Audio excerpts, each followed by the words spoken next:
Good afternoon, everybody. My name is Yanis Berzinch. I am CSSR Director. It's my greatest pleasure today to have with us Professor Grigoryev, he, who, who is going to give us, I'm convinced, a great lecture about Belarus, roots and implications of the political crisis in Belarus. Professor Yov was born and raised in Moscow, and he graduated from Moscow State University, where he majored in human geography. He immigrated to the United States in 1989. Since 1990, he has been affiliated with Radford University in Radford, Virginia, where he is a professor of geography. Dr. Yov has been active in Belarusian studies since 2002. He has authored and co-authored multiple peer-reviewed articles on Belarus, including geostrategic interests and democracy promotion, evidence from the post-Soviet space in Europe-Asia studies, debating Belarus on an economy in comparative perspective, and others. He regularly writes about Belarus for the Eurasia Daily Monitor. And so without any further delay, Professor Yoffe, thank you very much for being with us. The floor is yours. Thank you for inviting me. Thank you for the introduction. I indeed have published quite a bit on Belarus, including 3 books, this one, this one, and this co-authored historical dictionary of Belarus. One of these books, the one that has Mr. Lukashenka on the cover, was based on extensive interviews that President of Belarus gave me back in 2011. My public lecture, as the organizers call it, will consist of 3 parts. First, I will address the monumental scale of Belarusian protest and the domestic factors that stand behind it. Then I will characterize the achievements of the protest movement. And in the third part, I will pour some cold water on mainstream enthusiasm about these achievements. So it's going to be like a musical piece, first crescendo and then diminuendo. If you are bored to death, just interrupt me and indicate that you had enough. Or perhaps ask some questions. The protest movement in Belarus exceeded expectations of Belarus watchers. Why? There is one word in the Belarusian language that, from the point of view of Belarusians themselves, conveys their quintessential character trait. This word is pomerkovnost, whose meaning is somewhere between moderation and passivity. Along the same lines, there's also a well-known self-deprecating joke that used to be popular in Belarus. He enters a train car, walks to his seat, and sits on a nail sticking out of it. With indignation and disgust, he pulls the nail out of his body and throws it out the window. And now a Ukrainian takes a train and also lands on the nail. He also pulls it out of his body with, disgust, but he stops short of throwing it away because that would be imprudent, as the nail may be put to use in the household. Now it's the time for a Belarusian to undergo the same ordeal. When a Belarusian realizes that he's sitting on a nail, he hurts like his counterparts, but he thinks, well, who knows, maybe this is what's meant to be. With this in mind, he continues to sit still while suffering from acute pain in his butt. It is this self-deprecating portrait that was abruptly cast aside on August 9, and for several days thereafter, and every weekend since that time, when up to 200,000 people showed up rallying in Minsk, and significant protesting crowds gathered in 5 regional capitals, especially in Grodno and sometimes in Gomel. Just yesterday, there was a rise in the size of the crowd. More than 100,000 people demonstrated in Minsk. So the expectations of Belarusians' reaction to what we may call authoritarian oppression were greatly exceeded. Apparently then, there is a combination of factors that produced such a socio-political explosion. There are long-term and short-term factors. In the former group, short-term, I would name 2. Exceptional longevity of Alexander Lukashenka at the helm of power, and gradual expansion of what became a kind of a reference group of Belarusians repelled by Lukashenka. Initially on aesthetical grounds, that is, expressing revulsion over his style of talking to his underlings, reminiscent of 2 environments that molded him, a Soviet state farm and the Soviet army. So initially this group consisted just of intellectuals viewing Lukashenka perhaps with a degree of exaggeration as a kind of a bumpkin, a hillbilly, a rustic rural man.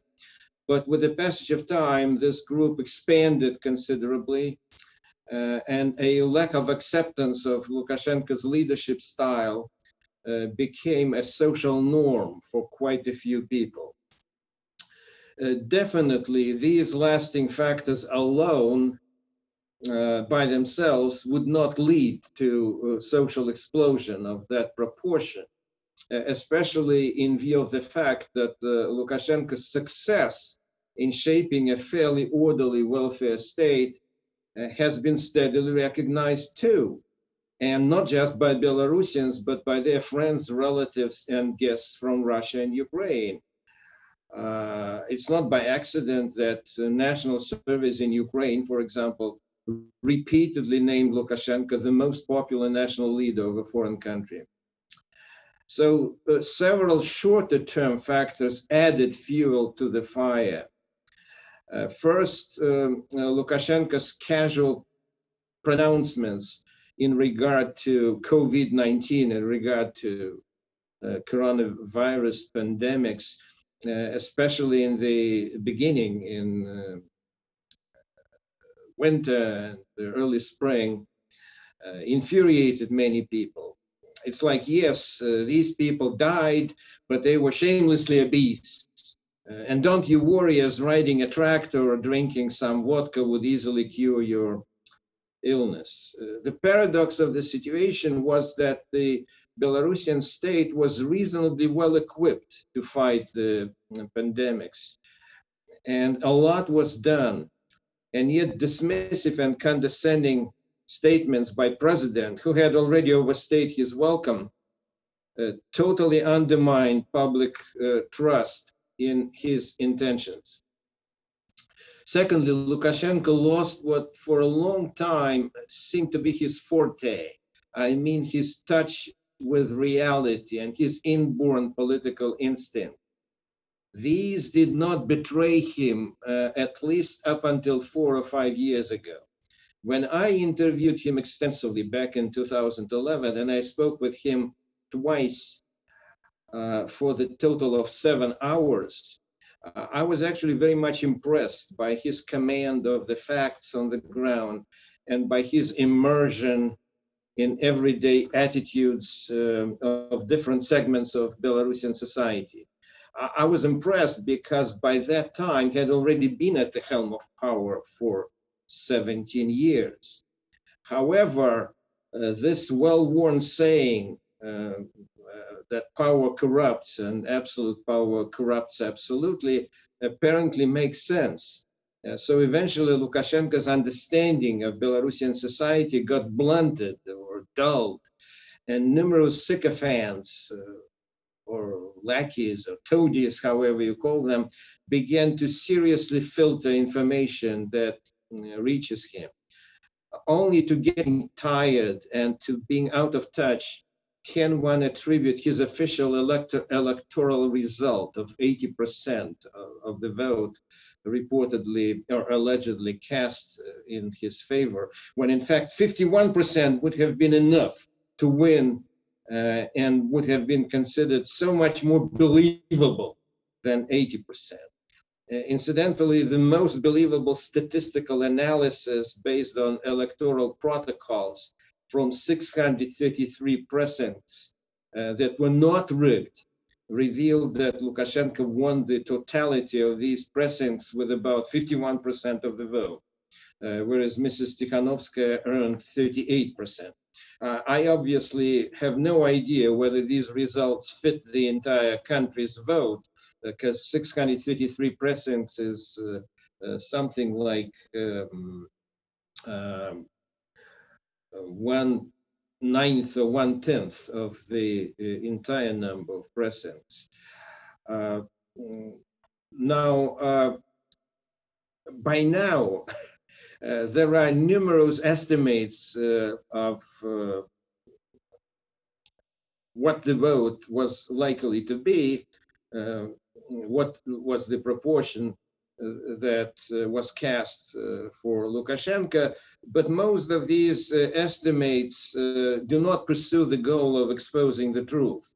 Rather, they are like group counseling efforts. Like if Lukashenko says he won 80% of the vote and we don't believe him, then in reality it's us who did win 80%, whereas he only won 20%. So be assured that we are on the right side of history and we are a solid majority. Be that as it may, Lukashenko most probably did not win elections in Minsk, in the capital city, but may have won in some other places. And yet the unrealistic 80% outcome was announced as the official outcome of the elections and was perceived as an insult by many, particularly in the city of Minsk. Now, the third factor was an unspeakable cruelty by riot police during the very first days of street protest. In one of most publicized cases, a video furtively recorded on August 11 shows detainees forced to run through a gauntlet where they were repeatedly beat by police batons. Another case involves Maxim Khoroshin, a 34-year-old co-owner of a flower shop in Minsk, detained on October 13th in downtown Minsk. He was beaten unconscious and left hospitalized with a traumatic brain injury, broken nose, corneal damage, bruised tissues on the left side from the upper back to his buttocks, and a shoulder dislocation. Painstaking analysis of the catalog traumas resulting from police brutality in August through September, over the course of 2 months, revealed 1,376 victims, including 57 women. The most serious injuries were sustained from rubber bullets and flashbang grenades. Flashbang grenades, as a matter of fact, were used yesterday, too. After a long hiatus, they were used initially in August, immediately after the elections, and they were not used thereafter.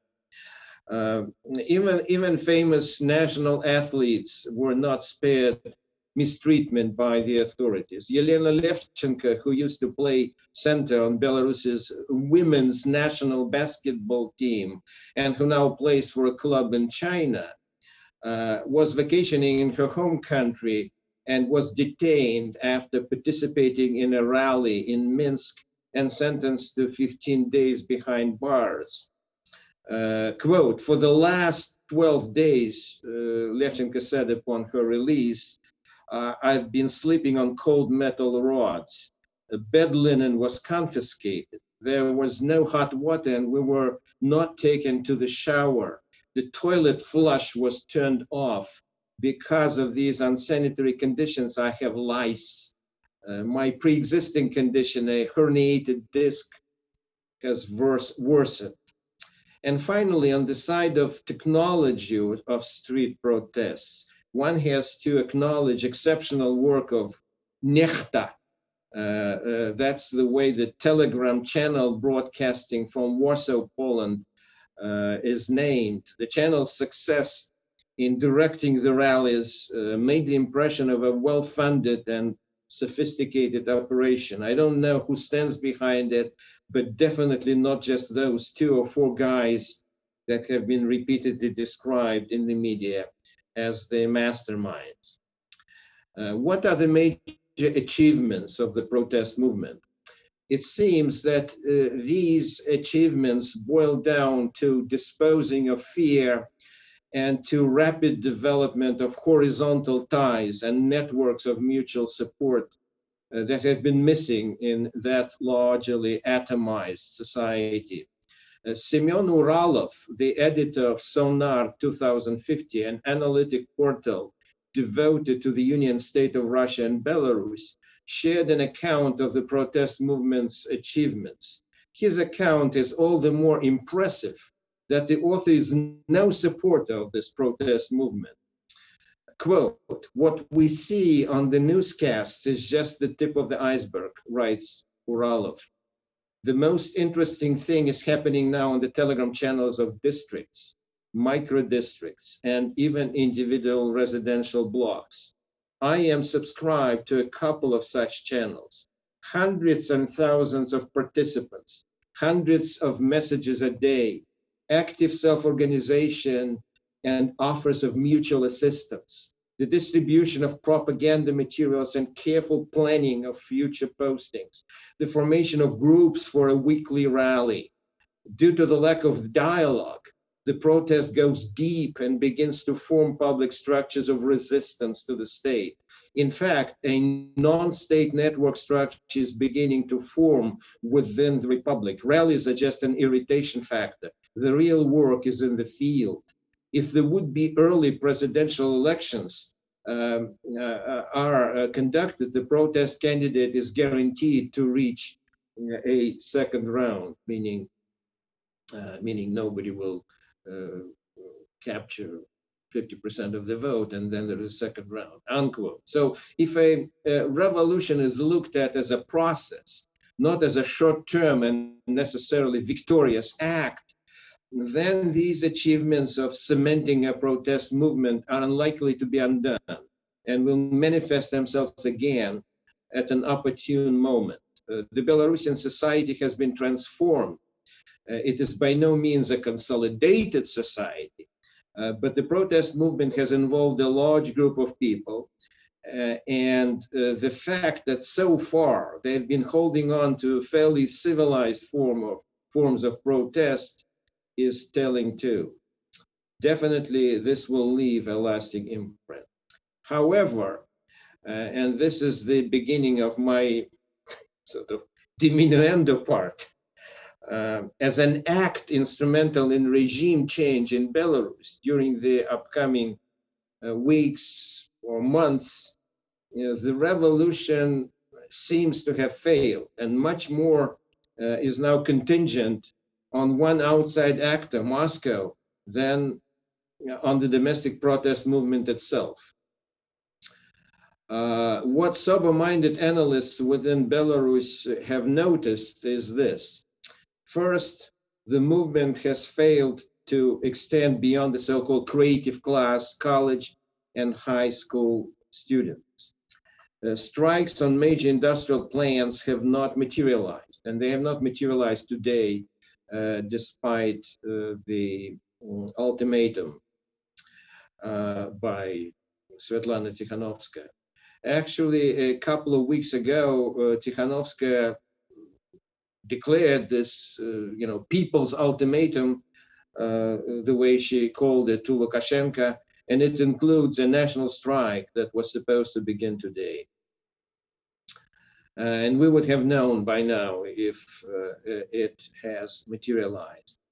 Second, despite few widely publicized acts of disobedience, the entire political machine, especially law enforcement, has not experienced cracks and has retained an appearance of a monolith. Third, a routine opinion that Lukashenko's political base consists of country and small town folks, as well as retirees and people with low level of education, falls short of reality. Yes, as a statistical trend, it is correct. But there are plenty of big city folks in Lukashenko's base too. I personally know 3 small business owners in Minsk who are steadfast supporters of Lukashenko. Initially, these people were kind of invisible for identifiable reasons, but by now they have gained some visibility, and the societal divide in Belarus is much closer to 50-50 than most starry-eyed observers think. So it's not so much society at large against the regime as it is 2 parts of society at loggerheads with each other. Vyacheslav Bobrovich, a philosopher from the Belarusian State University, drew a conclusion that if Lukashenko lost legitimacy in the eyes of a critical mass of the Belarusian public, it is only in a narrowly defined political sense, as a political leader, as a national leader. But his administration is orderly and performs its functions vital for everyday life reasonably well, and it is not awash in corruption. As Belarusian analysts reckoned with explaining 2 months of protests that did not undermine the political regime, the whole process began to resemble stages of grief. You know, there was 5 stages of grief. At first, the argument that the protests were failing at regime change incited vociferous denial. The second stage brought about a discovery that Belarusian society is not as uniform in its desire to remove Lukashenko as perhaps initially it seemed. With a scant few notable exceptions, the sympathizers of the protest movement residing in Belarus have largely avoided conceding the above point, this point that the society is not entirely homogeneous or uniform, lest they be excommunicated, castigated by fellow protesters. Thus, the most reputable Belarusian sociologist, Oleg Manaev, who now lives in the United States, actually not very far from me, 3.5 hours drive, took it upon himself to articulate this discovery in a recent interview. Actually, this was his interview to the Russian service of Deutsche Welle on October the 4th. As he predicted in the preamble to that interview, he was immediately challenged by quite a few quote-unquote revolutionary thinkers. In the meantime, however, that other Belarus has shown multiple signs of life. For example, in a major bookstore in Minsk, a well-attended presentation of Alexei Derman's book, Belarus, Eurasia, Borderland of Russia and Europe, a Russian language book, expressing ideas in many ways opposite to those of the protest movement, took place. Also, despite overabundant talk about the ongoing and pending outflow of IT businesses from Belarus to Ukraine, Lithuania, and Poland, the high-tech park in Minsk has reportedly just been joined by 83 resident companies.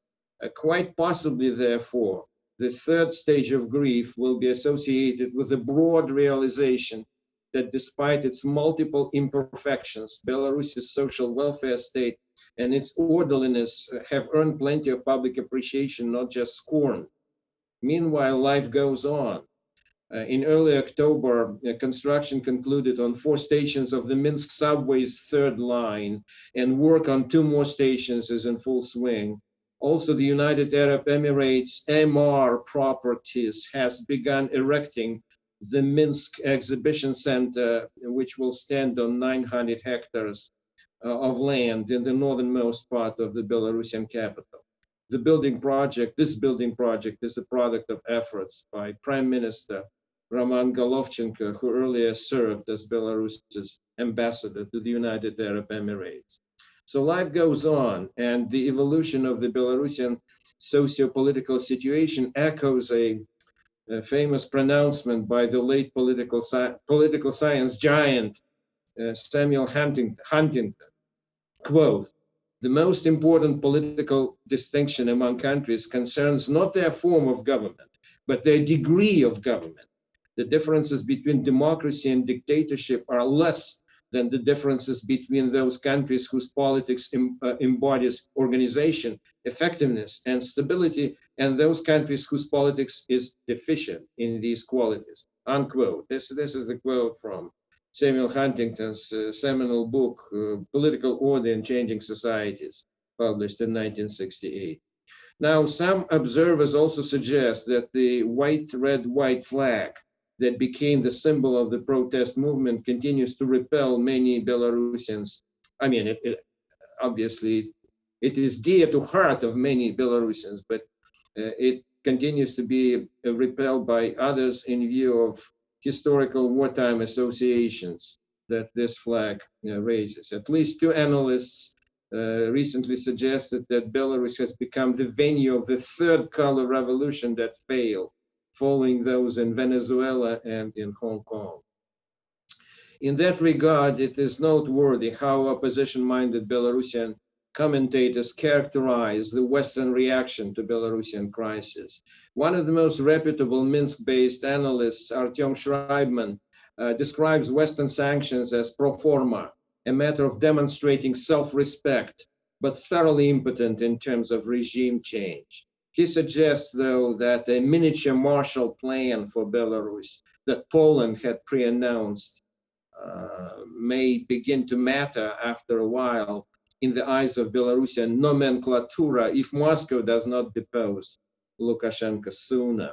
Also, I would call your attention to the October 9th article in the Foreign Affairs journal by Yevgeny Pregerman of the Minsk Dialogue Council and Thomas Graham, an influential American pundit who worked as chief Russia specialist for George W. Bush administration and also worked for Kissinger Associates.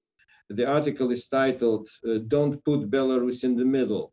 Whether or not you would agree with several major points that they make, one of them seems to be unassailable, and that is, by all means, contacts with Minsk ought to be retained, and the United States ambassador should be sent to Minsk, despite some considerations of the opposite nature by some American senators. But she should be sent to Minsk because talking about Belarus with Moscow over Minsk's head will only show to Belarusian society that it does not matter in the eyes of the West. And I should point out that the day before yesterday's unexpected telephone call that Mike Pompeo, United States Secretary of State, gave to Lukashenko, like it or not, precisely about that, maintaining a contact that was established during Pompeo's visit to Minsk in early February. Of course, there may be all sorts of opinions about that call. Now there's let me finish with a quote from the aforementioned, from the article by Pregerman and Graham that I just mentioned. It might ruffle some feathers, but I think it's a meaningful quotation. Quote, "A post-Lukashenko Belarus with close ties to Moscow, but an improved relationship with the West remains a possible medium-term outcome of the current crisis. It might not be the one many in the West had hoped for, but it is still a good alternative and perhaps the best option in the current climate. Well-crafted policy could make it a reality." Thank you. Well, thank you very much for a very stimulating lecture, and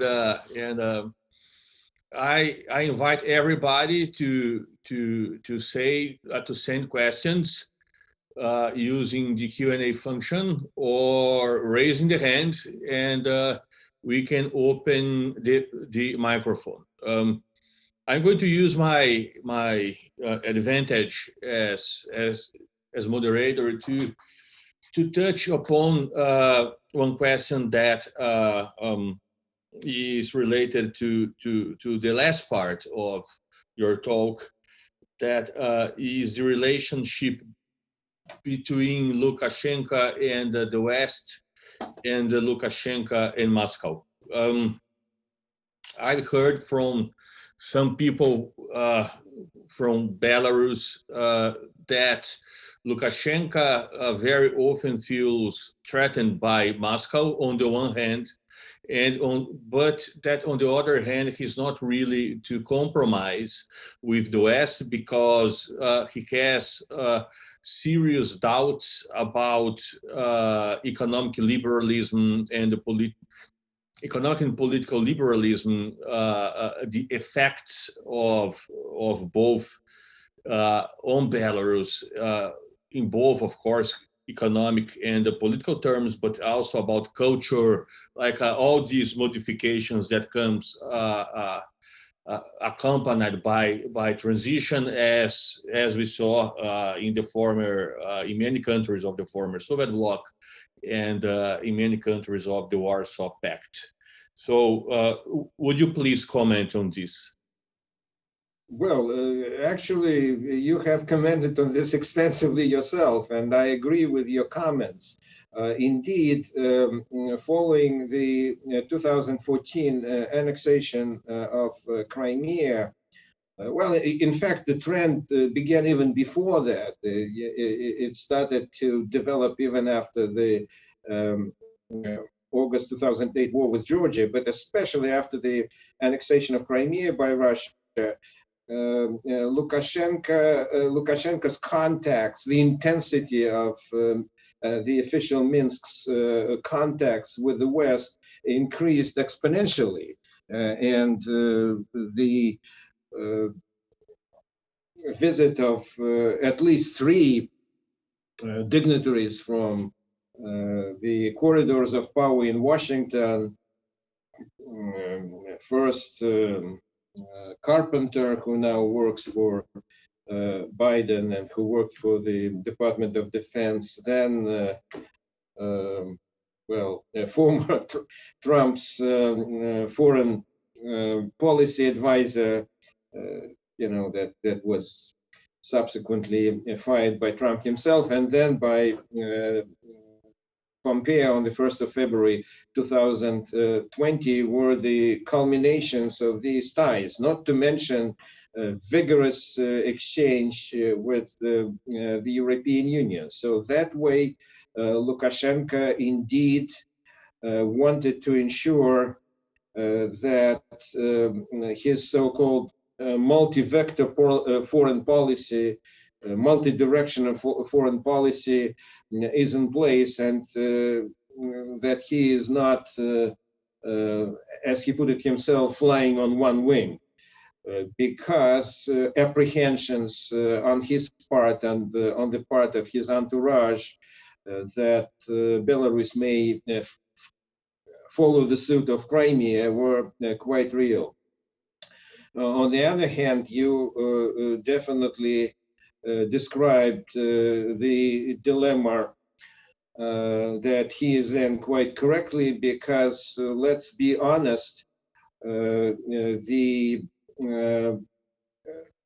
very identity, national and ethnic identity of Belarusians is a work in progress.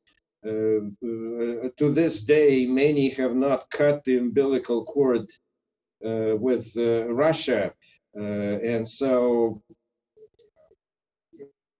they exist within the Russia-centered information space in terms of TV channels and even the content of internet in many ways. And so essentially it's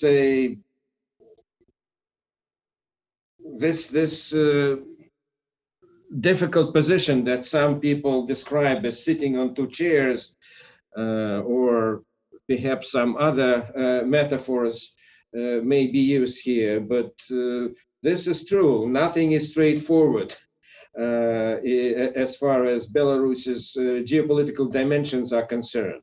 And of course, he tried his best to develop ties with the West. By now, you may say that he burned bridges. He didn't even respond to the telephone call by Angela Merkel some time ago. So this is the situation. This is the geopolitical tug of war, and the extent to which Belarus is involved in it on the receiving end. The situation is ambivalent. It has become somewhat less ambivalent because of significance of Moscow as the kingmaker in today's Belarus. But I believe it is still somewhat ambivalent, and the call by Pompeo reminded us about that. Okay, we have some questions coming, and really, please ask questions.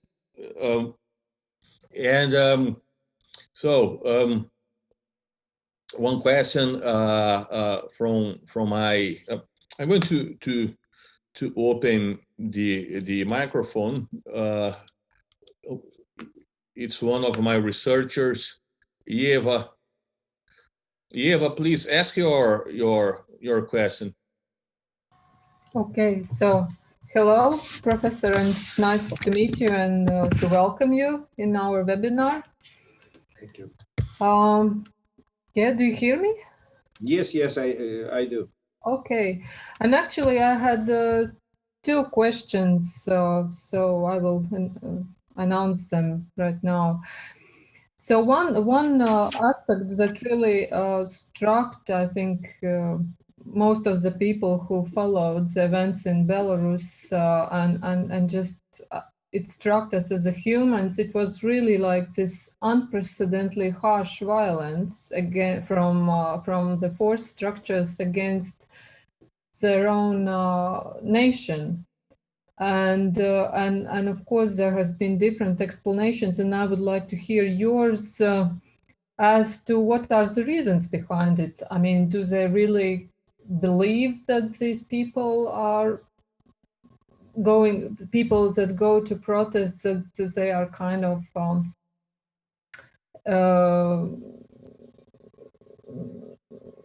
some kind of foreign agents or something, or is it some payments or whatever? So maybe you have some more insights as to why do they behave the way they do. And the second one, as many companies are leaving Belarus, and also there are many strikes, direct and indirect, and there are some indications that the economic situation in Belarus is deteriorating in coming days. So, how do you what is your forecast? How the economic situation will affect the dynamics of political crisis in Belarus? Thank you. On both questions, I can only speculate, but I guess that's all we can do. As far as this cruelty with which riot police and the associates of detention centers treated the members of the protest movement, especially during the first days after the elections, and with less cruelty thereafter. Well, what can I say? The thing is that the Belarusian society is divided. There is a cultural divide. There are some analysts like Sergei Nikoluk, for example, that have been writing about this cultural divide since the 90s, all the time. And so these two parts There's a kind of a barricade between them. Today, it's more tangible and visible barricade, but it used to be invisible, and nevertheless, it existed. And these two parts of society have very different historical memory. They have very different aspirations and very different understanding of Belarus's, cultural and geopolitical leanings. Therefore, in times of crisis, their mutual attitude gets hardened, and simply lack of mutual understanding, unfortunately, gives way to more overt means like cruelty. On the other hand, there are two other things. One thing that you, of course, mentioned in your question is that given the precarious situation, economic situation of Belarus and fairly low wages in that country, the remuneration of the members of law enforcement is pretty significant, solid, and gives these people a sense of economic and financial security. The third point that I would like to make, not all, but many, very many members of riot police have been recruited from the Belarusian countryside. And Belarus, of course, is a country of very recent, explosive, but recent urbanization. There is still a conflict between rural and well-established urban culture. And many people with rural mentality, rural East Slavic mentality, are actually urbanites, but they didn't change. And so that exacerbates the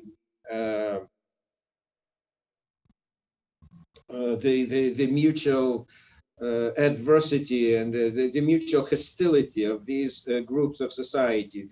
These members of the riot police think of themselves perhaps as the advance guard protecting Belarus as they see it, as they understand it, against all those sellouts to the West and to NATO. Of course, they are brainwashed to a significant extent, but this brainwashing comes superimposed upon the cultural divide that has already been in Belarus since the very beginning of Belarus as an independent state. And if you look at the history of the national movement of Belarus, you may say that it actually has been a lasting phenomenon throughout the entire existence of Belarusian identity.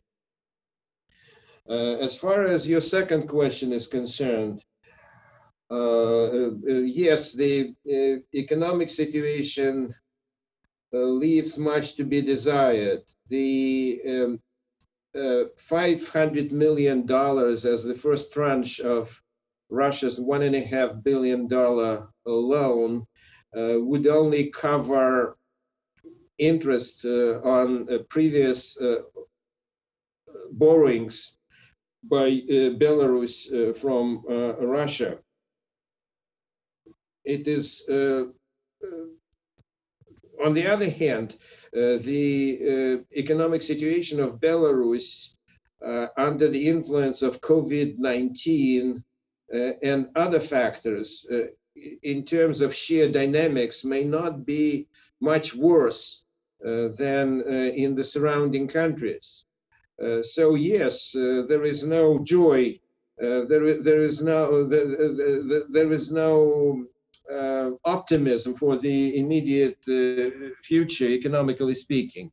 And yet the situation is far from the basket case or, kind of a raw crisis when you can't buy groceries and you don't have a shelter over your head. So the situation is fairly far away from that yet.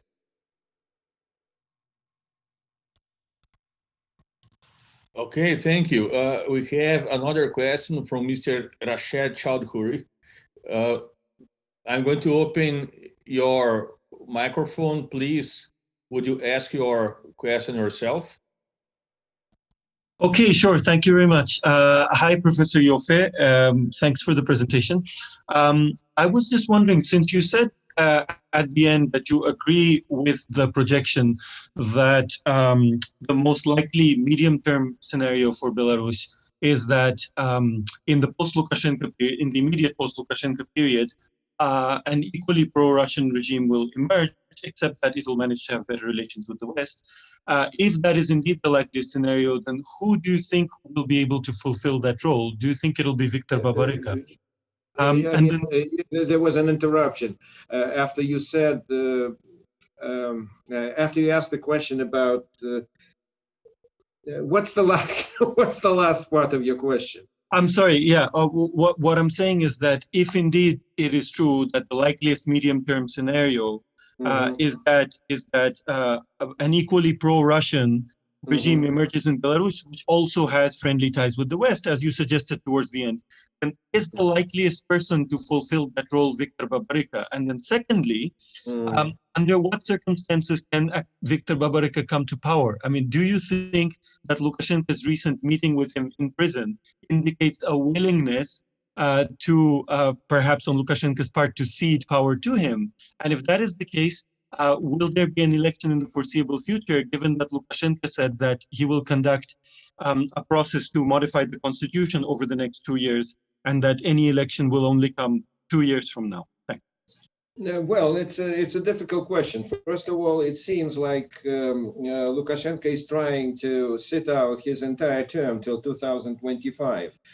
Moscow, if the interpretations of what took place on the 14th of September when Lukashenko paid a visit to Putin in Sochi, if these interpretations are correct, they insisted on a faster pace of constitutional reform, like, no more than 2 years, and the elections immediately as a result of that. Well, to what extent Lukashenko may extend this period is a $1 million question. I don't know. Apparently, it's going to be a tug of war. As you may know, 2 days before this surprising call by Secretary Pompeo, the director of Russian Foreign Intelligence Service, Mr. Naryshkin, paid a visit to Minsk, and prior to that, there were 2 other visitors by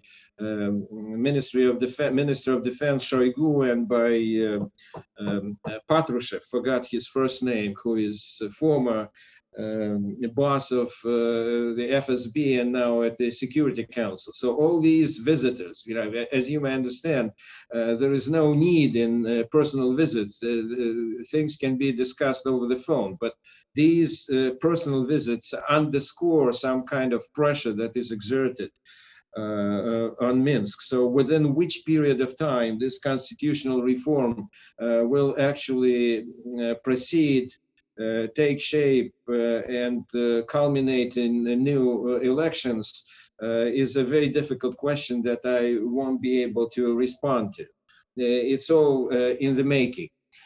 As far as Viktor Babarika, it is also a difficult question. Definitely at the time when signatures were collected in favor of different presidential hopefuls, the electoral team of Babarika succeeded the most.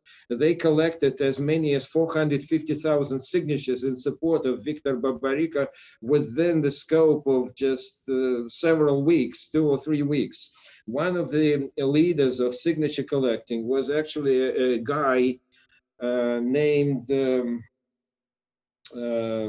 Yuri, I think, Voskresensky. Yuri Voskresensky is the entrepreneur. He was part of Mr. Babarika's team, and he participated in these weird negotiations with Mr. Lukashenko that took place when Lukashenko paid a visit, I think on the 10th of October, to the detention center of the KGB in Minsk. There were 11 interlocutors on the other side of the table, including Mr. Babarika and Mr. Tikhanovsky, and Voskresensky was there. Voskresensky was swiftly released from jail, from this detention center, and is now identifying himself or presenting himself as a mediator between the authorities and the protest movement. Part of the protest movement, of course, calls him a traitor, but not all of it. There are different voices in the debate. And part of the work that Voskresensky supposedly is doing is to facilitate further release of political prisoners. That may include Mr. Babariko, because in fact his fate was discussed during the talk that Lukashenko had with Putin on the 14th of September. Why we know that is because usually well-informed Mr. Venediktov, who is a journalist in charge of Echo Moskvy, he mentioned that specifically, that they discussed that. And so if there is an interest on Moscow's part, and Lukashenko has been doing these, trying to meet halfway, otherwise he wouldn't have paid a visit to this detention center. That was highly unusual, and he was accused by many of his people in his entourage that he was actually showing weakness and that he shouldn't have been doing that. Then probably there's some ideas about Mr. Babariko, to what extent he can be at the helm of the protest movement now is a big question. And in fact, should he be released and call upon the protesters to actually stop showing up at rallies, I'm not sure that he will retain his authority among the protesters. So apparently something is being done as we speak, but it seems to me that Lukashenko will do everything in his power to prevent Babariko from participating in the new elections, should these elections take place. It would be a complete, he would completely lose his face because he accused Babariko of some monumental economic and financial wrongdoing. And so now kind of backtracking on all of this is kind of, it's a difficult proposition. That's all I can say. It's just speculations.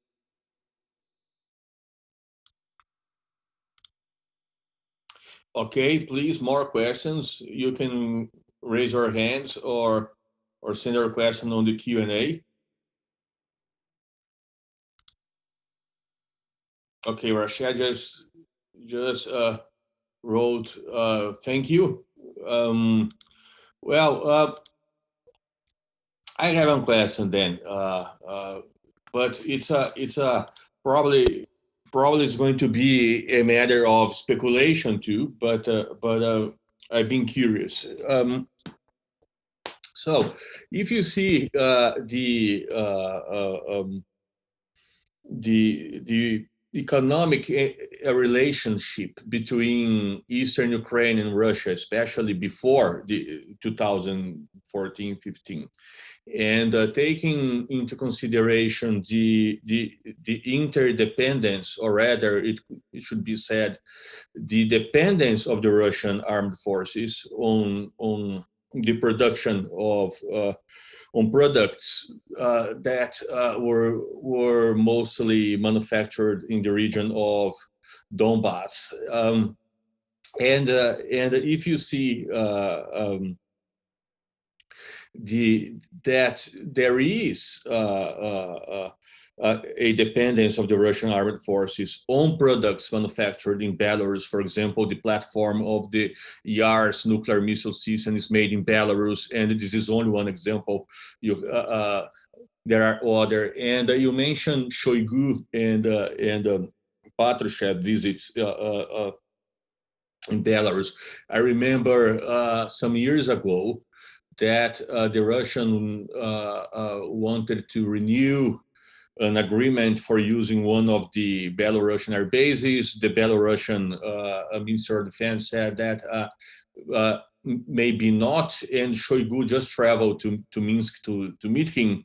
And there was a picture, both like as very good friends, and everything is renewed and so on. So my question is, taking into consideration this military aspect, taking into consideration that much has been said that Russia or the Kremlin would like to just to absorb Belarus and Belarus to be part of Russia, and that's it. Do you think that, supposing that the opposition in Belarus now is like in case it's gaining success and might be a real threat to taking Lukashenko out, do you think that Russia could do something? Only speculation, just like do you have any? Could do something in what sense? Well, starting from like for example, a strange thing were the 33 Wagner guys that were arrested in Minsk. Like Wagner group, yeah. Yes, so starting from Wagner group until escalating to something else, more aggressive, or do you think that this is not happening?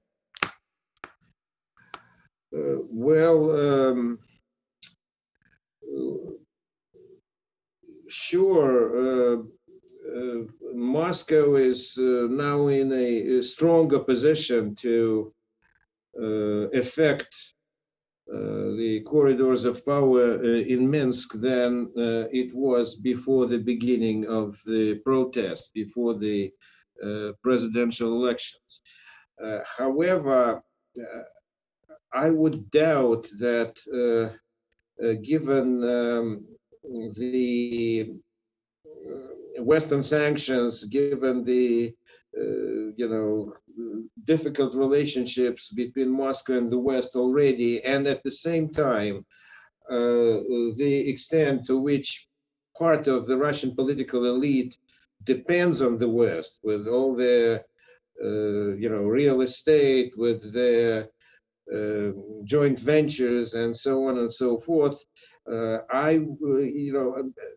To me, it would be very hard to believe that Moscow would make a move to officially absorb Belarus.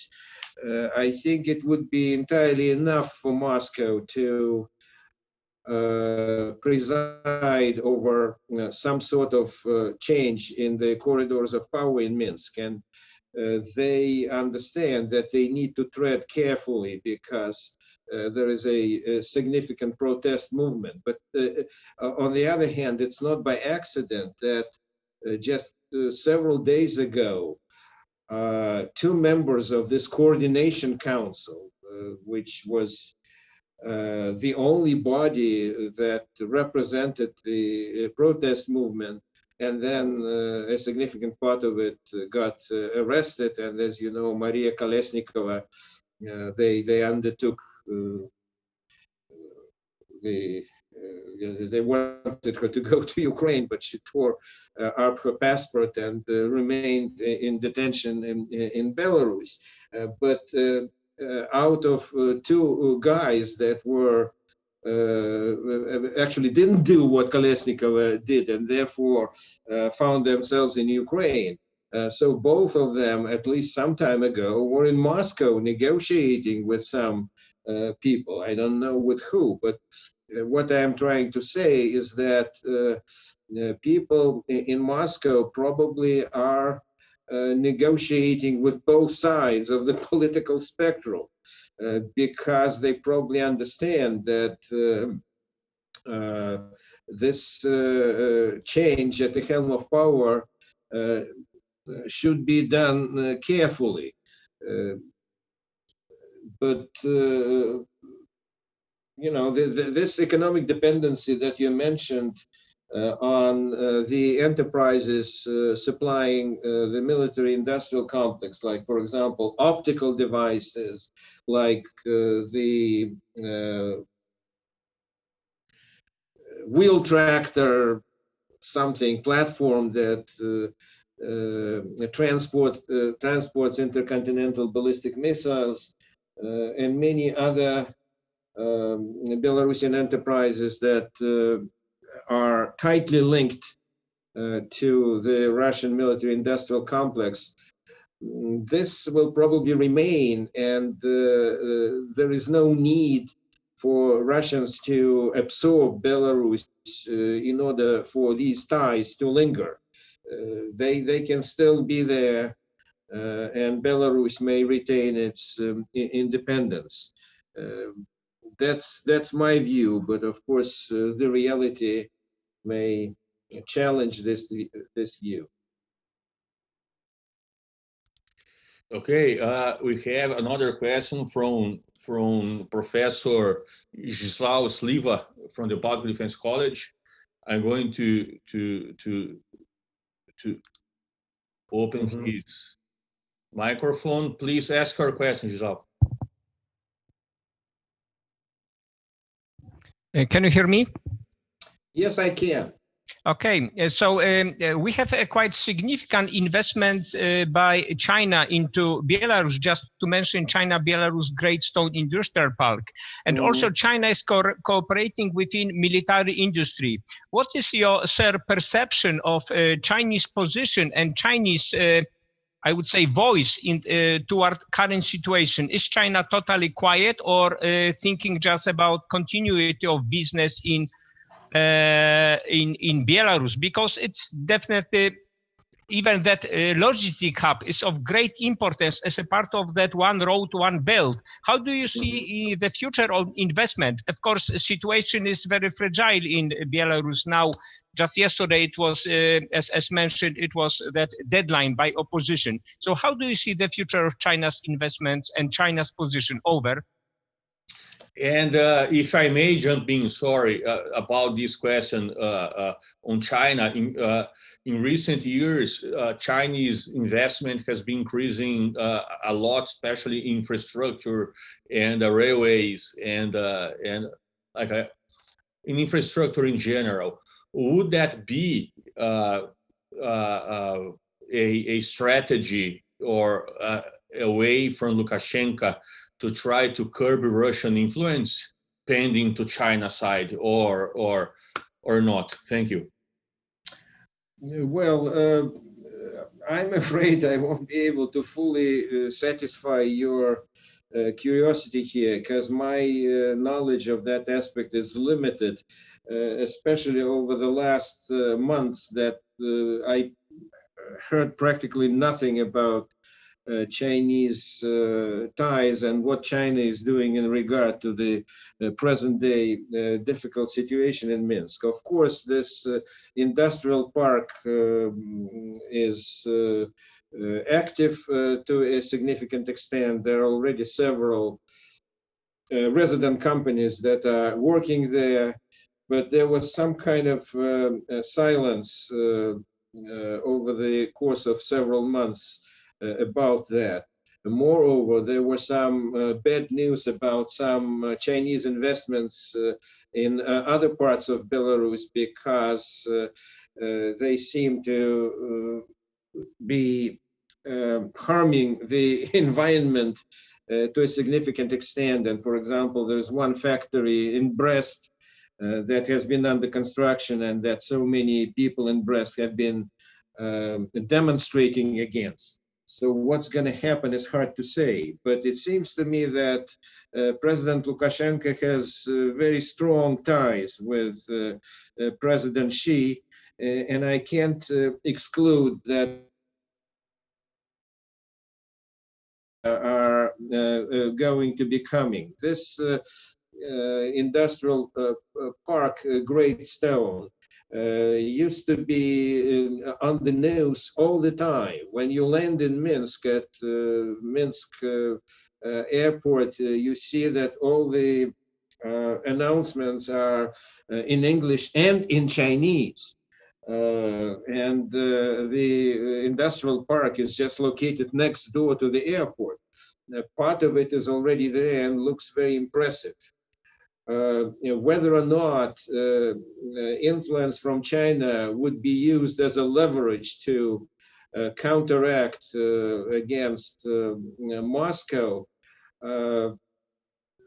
I don't think so. It is in view of such a substantial distance, just a purely geographic factor, and in view of the fact that this One Belt, One Road initiative is based not just on Belarus as a transit country, but on Kazakhstan, Russia, and Belarus, and actually the terminus is in Germany. I think that the commonality of purpose should stand behind this development, if at all. But as I said, there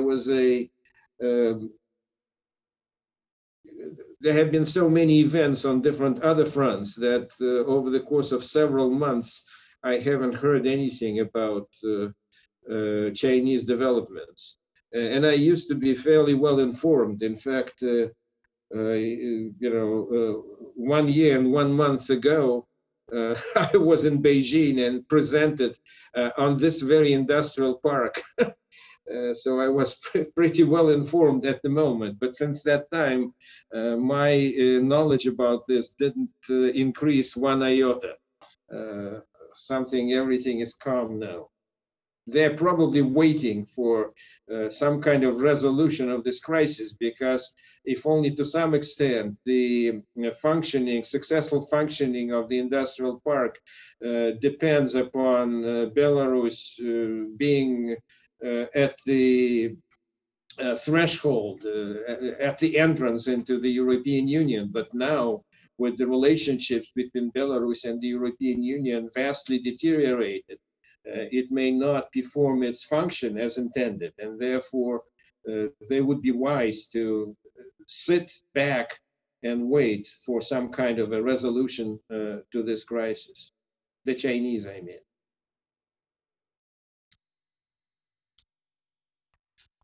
Okay, thank you. Any more questions, please? Raise your hand and I open the mic, or write directly on the Q&A.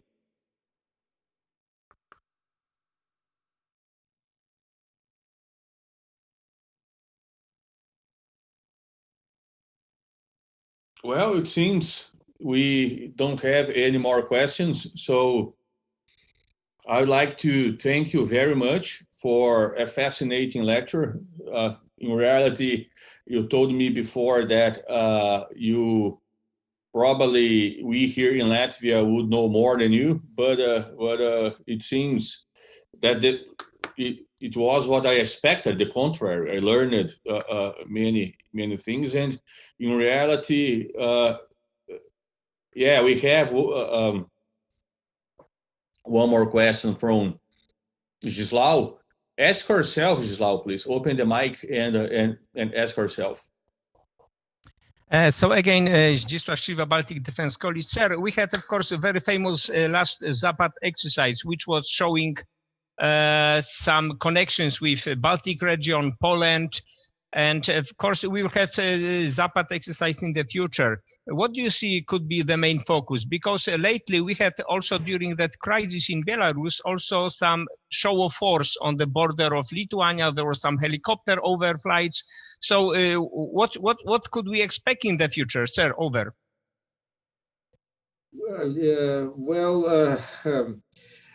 If I'm not mistaken, the kind of unified command of armed forces, or some kind of an umbrella institution. Yes, sir. Collective Security Treaty Organization. Yeah, but I'm talking about bilateral ties, because they pledged to conduct these exercises almost without interruption, like 24/7, or at least, once in 2 months, because there were quite a few rumors that were probably blown out of proportion, that in case there is a sort of a precarious situation in Belarus, that the Poles would intervene and capture Grodno or something like that. That sounded far-fetched from the very beginning, but that was a sort of a rumor that circulated in the media.